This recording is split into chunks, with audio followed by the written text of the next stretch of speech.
शैतानुर्रजीम बिस्मिल्लाहिर्रहमानिर्रहीम।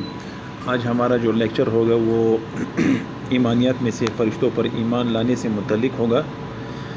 फ़रिश्तों को अरबी में जो है वो मलाइका कहते हैं। इनको कुरान में रसूल के नाम से भी जाना जाता है, रसूल के नाम से भी जाना जाता है। मलाइका से मुराद फ़रिश्ते हैं। लफ्ज़ मलाइका जमा है मलक की, और मलक के माना है कासिद के और रसूल के हैं। एक दफ़ा फिर गौर से सुन ले कि मलाइका से मुराद फ़रिश्ते हैं और लफ्ज़ मलाइका जमा है मलक की, और मलक के माना है कासिद और रसूल के हैं। इसलिए कुरान में इनके लिए जो है जिस तरह दूसरे नाम इनके लिए इस्तेमाल हुए हैं, जैसे कि रूहुल अमीन या दूसरे नाम इस्तेमाल हुए हैं, इनके साथ साथ मलाइका के लिए रसूल का लफ्ज़ भी आया है। इसको रसूल क्यों कहते हैं? इसकी मेन वजह यह है कि ये फ़रिश्ते खालिक और मखलूक के दरमियान पैगाम रसानी का फ़र्ज़ अदा करते हैं। यानी ये खालिक और मखलूक के दरमियान पैगाम रसानी का फ़र्ज़ अदा करते हैं, इसलिए इसको मलक और रसूल कहा जाता है। तो मलाइका ये मतलब ये हुआ कि मलाइका के लुग़वी माना लिटरल मीनिंग के कासिद और रसूल के हैं, और चूँकि ये अल्लाह और अपने बंदों के दरमियान जो पैगाम रसानी का काम करते हैं, इस वजह से इसको रसूल कहते हैं। जिस तरह अल्लाह पर ईमान लाना ज़रूरी है, जिस तरह अक़ीदा रिसालत पर ईमान लाना ज़रूरी है, जिस तरह ख़ातमुन्नबिय्यीन यानी नबियों के आखिरी नबी ख़ातमुन्नबिय्यीन हज़रत मोहम्मद सल्लल्लाहु अलैहि वसल्लम पर ईमान लाना ज़रूरी है, इसी तरह जो है फ़रिश्तों पर मलाइका पर ईमान लाना भी दीन के बुनियादी अक़ायद में से है। तौहीद और रिसालत के बाद इन्हीं पर ईमान लाने का हुक्म है। देखो, कुरान में मुख्तलिफ़ आयतें नाजिल हुई हैं जिनमें यह कहा गया है कि असल नेकी ये नहीं है कि मशरिक़ की तरफ मुँह किया जाए या मग़रिब की तरफ मुँह किया जाए, बल्कि असल नेकी ये है कि ईमान लाया जाए अल्लाह पर, क़यामत के दिन पर, और मलाइका पर, और किताबों पर, और नबियों पर। तो ये सूरह अल-बक़रा की जो है 170 नंबर आयत है कि जिसमें ये कहा गया है कि असल नेकी ये है। ये जो काबा की तरफ मुँह करना या जो है किसी और की तरफ मुँह करना, ये असल नेकी नहीं है। देखो, ये भी अल्लाह का हुक्म है। अब काबा की तरफ अगर हम नमाज़ पढ़ते हैं तो ये अल्लाह का हुक्म है। अगर अल्लाह का हुक्म ना हो तो हम काबा की तरफ नमाज़ ना पढ़ते। तो असल नेकी ये है ईमान लाना अल्लाह पर, अल्लाह के रसूल पर, अल्लाह के रसूलों पर, क़यामत के दिन पर, मलाइका पर, और कुतुब पर और नबीयीन पर। ये तो कुरान से दलील हो गई है। कुरान से दलील ये है कि आप कहते हो कि मलाइका है या नहीं है, तो हमारे पास दलील क्या है? तो कुरान में 170 नंबर आयत सूरह अल-बक़रा की वो इससे मुतालिक है कि देखो, असल नेकी ये है कि ईमान लाया जाए अल्लाह पर, ईमानियात में अल्लाह पर ईमान लाया जाए, क़यामत के दिन पर ईमान लाया जाए, मलाइका पर ईमान लाया जाए, और किताबों पर और नबियों पर। इसके बाद हम आते हैं कि इसका जो फ़रिश्तों का काम क्या है। फ़रिश्तों का काम कुरान में आता है कि ला यासून अल्लाह मा अमरहुम, यानी अल्लाह जो इसको हुक्म करते हैं उसकी नाफरमानी नहीं करते। व यफ़अलून, और करते हैं मा युमरून, जो इसका जो हुक्म इनको मिलता है उसे बजलाते हैं, यानी जो हुक्म उसको किया जाता है वो उसको पूरा करते हैं। सूरह तहरीम में 6 नंबर आयत ये बता रही है हमें कि ला यासून अल्लाह मा अमरहुम व यफ़अलून मा युमरून। ये फ़रिश्ते जो है अल्लाह की नाफरमानी नहीं करते, मा अमरहुम जिसका अल्लाह हुक्म करते हैं, व यफ़अलून, और करते हैं मा युमरून जिसका इसको हुक्म किया जाता है। सजदा में फिर जो है मलकुल मौत का ज़िक्र है, यानी इज़राइल का ज़िक्र है। कुल ए नबी कह दो यतवफ़्फ़ाकुम मलकुल मौत अल्लज़ी वुक्किला बिकुम, कह दो कि जो मौत का फ़रिश्ता, मलकुल मौत यानी मौत का फ़रिश्ता, अल्लज़ी जो वुक्किला बिकुम तुम पर मुकर्रर किया गया है, तुम्हारी रूहें कब्ज़ कर लेता है। अब देखो, इस आयत में इज़राइल की ड्यूटी का जिक्र किया गया है कि वो तुम्हारा क्या करते हैं, तुम्हारी रूहें कब्ज़ कौन करता है? मलकुल मौत। और इज़राइल को मलकुल मौत के नाम से भी जाना जाता है।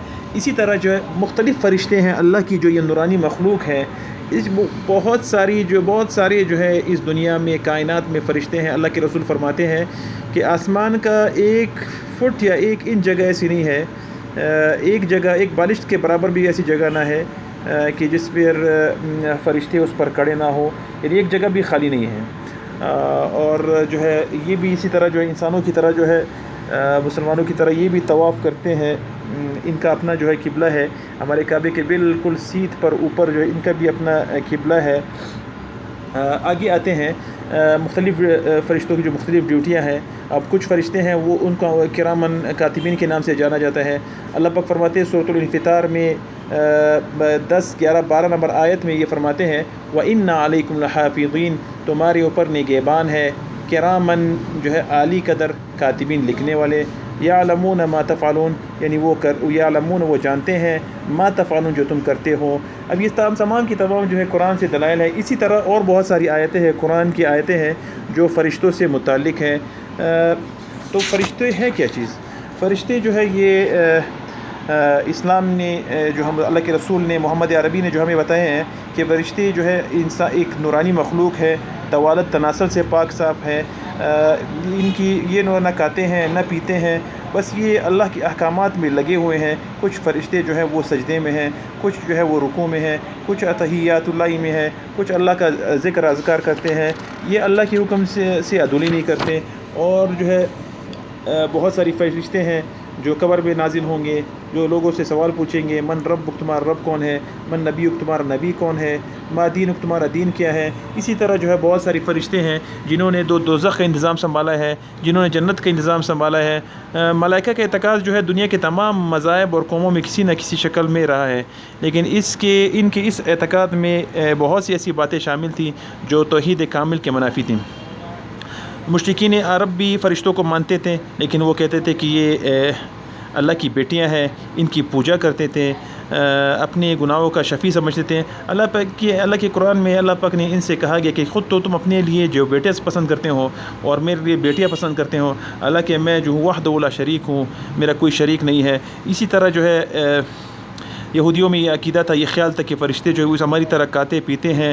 ان کے فرشتوں کی تقدیس اور تعظیم کی جاتی تھی، ان کے آگے جھکا جاتا تھا، انہیں خداوند کا کہہ کر پکارا جاتا ہے۔ الغرض اسلام کے علاوہ دیگر مذاہب کے نے فرشتوں کو کبھی انسانوں کا دیوتا، کبھی انسانوں کا خداوند، کبھی خداؤں کا ہمسر برابر ٹھہرایا ہے۔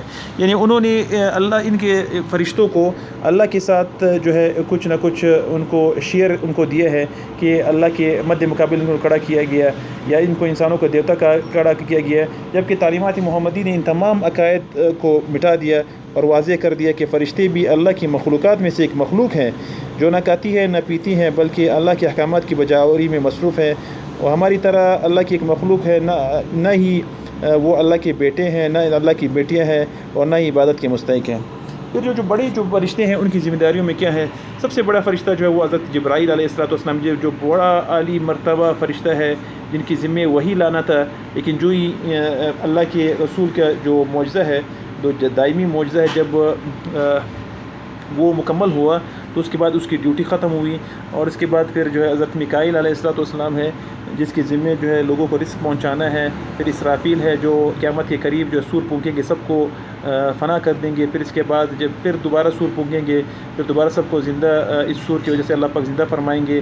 اور چوتھا جو بڑا فرشتہ ہے وہ اسرائیل ہے، جو ہر گھڑی ہر سیکنڈ جو ہے لوگوں کی روح، ہر جاندار کی روح قبض کرنے کی جو ذمہ داری ہے وہ اس کی ہے۔ یہ جو ہے یہ خلاصہ یہ ہوا کہ فرشتے اللہ کی ایک نورانی مخلوق ہے، توالت تناسل سے پاک ہے، نہ یہ جو ہے مزید جو ہے ان کے بچے پیدا نہیں ہوتے، اور یہ ایک نورانی مخلوق ہے، اللہ کے احکامات میں لگی ہوئی ہے، یہ اللہ کی ایک فطری پولیس ہے، ان کی مختلف جو ہے ذمہ داریاں ہیں، ڈیوٹیاں ہیں، اور وہ اپنے نہ نظر آنے والی اور نورانی مخلوق ہے، نہ نظر آنے والی ایک فطری اللہ کی ایک فطری پولیس، ایک فطری جو ہے وہ ہے پولیس ہے، اور یہ مسلسل جو عبادت میں لگے ہوئے ہیں اور اللہ کی جو ہے مختلف ڈیوٹیوں کو سر انجام دے رہے ہیں۔ اللہ پاک جو ہے ان کے محتاج نہیں ہے، بلکہ اللہ کی ایک مخلوق ہے، دنیا دار الاسباب ہے، اور ان کو اللہ پاک نے پیدا فرمایا اور مختلف ڈیوٹیاں ان کو سونپی ہیں۔ لیکن ایک چیز یاد رکھیں کہ نہ اللہ کی بیٹیاں ہیں نہ اللہ کے بیٹے ہیں، بلکہ یہ اللہ پاک جو ہے وحدہ لا شریک ہے، اس کا کوئی جو ہے اس کا شریک نہیں ہے، وہ وحدہ لا شریک ہے، وہ ایسا معبود ہے جو اکیلا ہے، تنہا ہے، واحد ہے، صمد ہے، اس کا نہ کوئی بیٹا ہے، نہ اس نے کسی کو جنا ہے، نہ اس سے کوئی جنا گیا ہے، نہ وہ خود کسی سے جنے گئے ہیں، اور نہ اس کا کوئی ہمسر ہے۔ وآخر الدعوانا ان الحمد للہ رب العالمین۔